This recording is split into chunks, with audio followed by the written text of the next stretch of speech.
Buffalo River is a beautiful place. It cuts through great rock and is surrounded by trees. I've spent some time on it, and I can recall canoeing it when I was 9 with Susan Morrison, an author who wrote a poem about the river. I remember the beautiful scenery, most especially the bluffs. We canoed for several miles, and I was excited, but not in awe. I began to see nature more clearly, though, one day when my parents and I were wandering in the woods and discovered an arrowhead.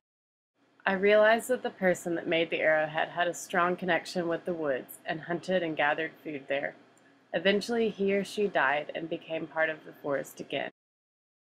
I started thinking about living in the woods and about all the connections between species and the stories that occur in them. I began to see that the rivers and forests had stories of their own to tell, for even trees are towers of time, full of memories, just as the arrowhead is a memory of the past.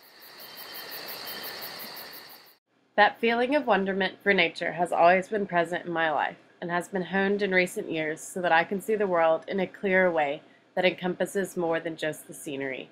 I did not know as a child that nature was really an open book to anyone that took time to read it and understand it. I've come to understand the idea of nature as something that is living, breathing, and being rather than a static commodity. It's an aesthetic with intrinsic value rather than something merely picturesque.